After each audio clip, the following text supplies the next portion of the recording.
গো খকার মা, বলি দেখছো গো মাথা মোটারা শুধু তাকাইছে। বলি আমি বর্ধমানের মহারাজার বড় ছেলের বউ। আমি 9 তলায় 6 তলায় বাস করি, আমার নাম তারা সুন্দরী। আর পাড়ার ছেলেরা শুধু আমায় বলে খেপি আর খেপি। আমি কোন জায়গাটায় খেপি বলো তো? হাতে সোনার চুড়ি ঝলমল ঝলমল করছে, আর গলায় আমার গজমতি হার, আর ছেলেরা শুধুই বলে খেপি।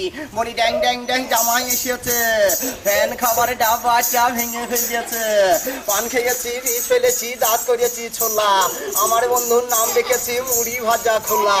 হাট গেলাম, বাজারে গেলাম, কিনে আনলাম বেল, আর বোঝের বাবা বেল খেয়ে হাট যেতে তেল। হাট গেলাম, বাজারে গেলাম, কিনে আনলাম চিড়ে, বোঝের মাহা চিড়ে খেয়ে মাছে মাথায় পিড়ে। ভাবের বন্ধু জল টিপে দাও, কলকাতা যাবো। আরে কলকাতা জল টলমল, দক্ষিণের জল ভালো। জামাই এলো কামাই করে খেতে দেবো কি? আরে ও গো দিদি হাত বাড়ালে মুরগি ভেজেছি। আমার একটু পাক ছিল, কুহু কুহু করে ডাকছিল।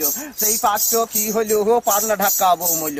সাপের গলায় বংশীমালা, ব্যাঙের গলায় বাসি, ফুকাতে ঘর করেছে যাবো গয়া কাশি।